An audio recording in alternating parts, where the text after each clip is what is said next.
दादू report Wasif आज़ाद सूमरो दादू advocate Zeba विघियो जे घर ते ॾाहिरी बिरादरी जे हथियार बंदन मर्दन ऐं औरतुनि हमलो करे वकील ज़ेबा विघियो खे मारकुट करे संदसि अमल ज़ाया करण जी कोशिश कई ऐं संदसि मुड़ुस ख़ालिद ॾाहिरी ते दाख़िल केस तां हथ खणण लाइ धमकायो वियो। वकील ज़ेबा विघियो ए सेक्शन थाणे ते FIR दाख़िल करण लाइ वई त SA शोबे नज़ीर जमाली सिर्फ़ NC दाख़िल कई ऐं जवाबदार गिरफ़्तार न किया।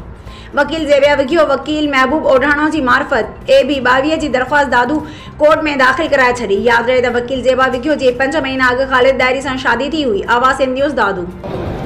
अस्सलाम वालेकुम। असल में अॼु मूं कोर्ट के ज़रिए 22 AB दाख़िल कराई है।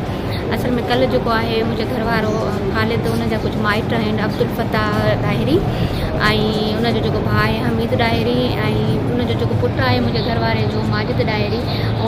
उहे जेके मुझे घर 2 बजे मंझंदि जो आया हथियार बंद खणी आया सब हथियार खणी आया। उन्हनि सभिनी वटि पिस्टोल हुआ ऐं उन जो मायूं आहिनि उनमें मुझे घर वारे जी वॾी धीउ परवीन ऐं उनजी जेका आहे भेण आहे मुंहिंजे घर वारे जी ज़रीना ऐं ज़ाहिदा उहे जेके आहियूं मुंहिंजे घर मूंखे मुंहिंजा कपिड़ा फाड़नि ऐं मूंखे लतूं ऐं मुकूं मारणु लॻियूं ऐं मूंखे चवणु लॻियूं त जेके मुंहिंजे असांजे भाउ जे मथां तो केस कया आहिनि उहे जेके आहिनि केस तूं कोसनि था हथु खणनि त असां तोखे माराईंदासीं।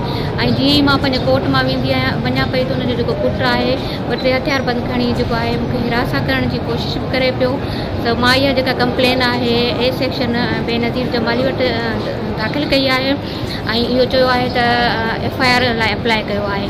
बेनज़ीर जमाली चयो त असां 24 कलाकनि में जेका आहे हिननि माण्हुनि जे मथां जेके तव्हांजे घर जे मथां हमलो कयो अथनि उन्हनि जे मथां असां FIR कराईंदासीं। वरी बि मूं कोर्ट जे ज़रिए जेको आहे हिते एडवोकेट आहियां 2-3 वकीलनि जे ज़रिए जेको आहे मां 22 दाख़िल कराई आहे ऐं अॼु जेको आहे डिस्ट्रिक्ट सेशन जज जेको आहे नोटिस कढियो आहे ऐं मुंहिंजो केस ट्रांसफ़र कयो आहे फर्स्ट एडिशनल ले ऐं 31 तारीख़ ताईं उन्हनि ॾिनी आहे तारीख़।